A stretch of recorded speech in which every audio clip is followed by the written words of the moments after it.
Olá, amigos, a paz do Senhor, queridos irmãos. Nós estamos de volta com a lição de número 8 da nossa revista desse trimestre, As Parábolas de Jesus para hoje. Nós encerramos o bloco anterior falando sobre a questão da gratidão. Vamos partir para as conclusões, e essa parte é muito importante, porque é a oportunidade que a gente tem de avaliar a nossa própria vida a partir da palavra de Deus. Então, a gente percebe que nessas conclusões da parábola, que uma coisa importante analisando a vida desse homem, que Deus chamou de louco, dessa história que Jesus está contando, cujo tema principal é a avareza. Jesus, antes de iniciar a parábola, já fala sobre isso, e quando conclui a parábola, Jesus também fala desse assunto.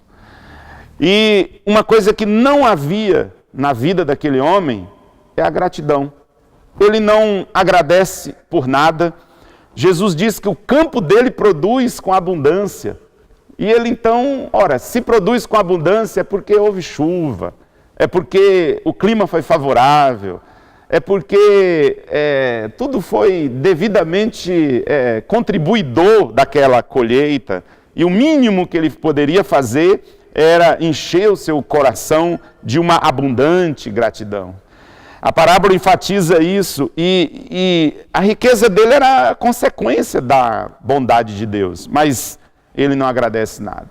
E quantas vezes nós não fazemos assim? Quantas vezes a gente não lembra de que até o fato de estarmos aqui, respirando, é graça e é bondade de Deus. Só existimos porque Deus nos permite existir.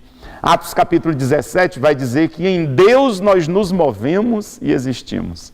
Nada existe fora de Deus. E se Deus não nos permitisse, a gente não estaria aqui, para dizer o mínimo.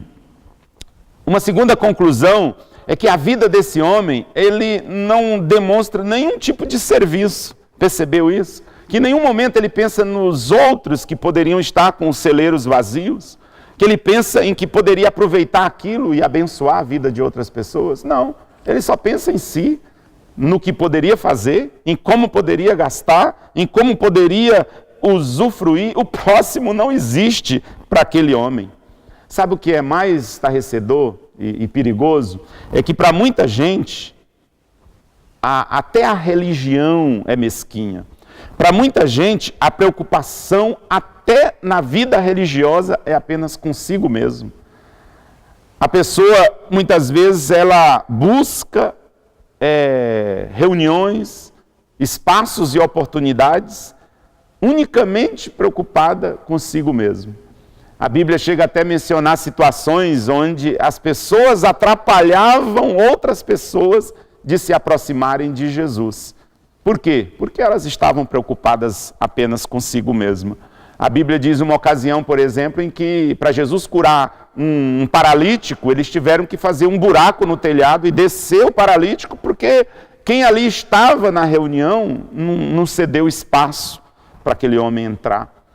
E essa oportunidade que a gente tem de servir o próximo com nossos bens é algo muito precioso. E a Bíblia vai dizer, e a gente conhece, que é mais bem-aventurada coisa a gente dar do que a gente receber.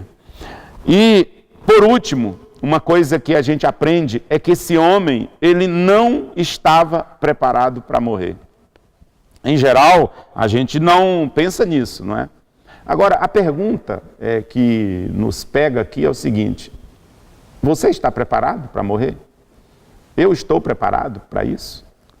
A gente não quer ouvir, não é? Alguns até batem na madeira, não é? Ou algo assim. Não, vai para lá com essa conversa. Mas ninguém foge disso, amigos. Ninguém foge dessa situação. E a gente deveria pensar seriamente nessa questão. Esse homem, em nenhum momento, ele pensou nisso. E aí, lembre-se que ele é chamado de tolo. Não há tolice maior do que isso, do que a gente viver sem pensar na morte. Sem pensar que isso pode acontecer e mais rápido do que a gente pensa ou espera. E Deus diz para ele, olha, tudo que você tem aí vai ficar para quem?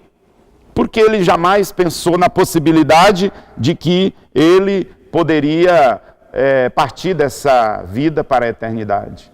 E a gente deve pensar seriamente nisso que a gente está estudando aqui. Nenhum grão daquele abundante celeiro, ou da abundante colheita que ele colocou no seu celeiro, ele poderia levar para a eternidade. Como já dizia os pregadores, e eu recordo disso muito bem, na mortalha não existe bolsos, não existe caminhão de mudança junto com enterro, não é? E a gente, interessante que esse homem sequer responde o questionamento de Deus. Não há argumento na sua defesa.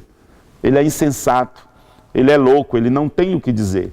E Jesus conclui tudo dizendo, assim é aquele que para si ajunta tesouros e não é rico para com Deus. Jesus está dizendo que tem um tipo de riqueza material, de bens, que se limita aqui e que não repercute em nada para a eternidade. Existe um tipo de riqueza que lá de cima Deus olha e aquilo não significa nada.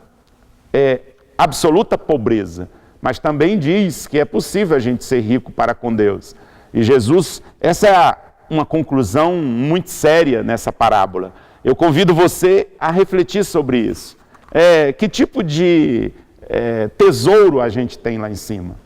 E sabe, gente, é muito fácil a gente perceber onde está o nosso verdadeiro tesouro, porque Jesus nos ensinou isso. Jesus disse que o coração da gente sempre vai acompanhar a nossa riqueza. É aquilo onde você coloca o seu coração que é a sua maior riqueza. Quando a gente coloca esse coração nos bens, eles passam a ser um ídolo. E todo ídolo é um Deus falso. Isso me recorda uma simples história, e eu termino com ela, de um grande fazendeiro que encontrou um amigo.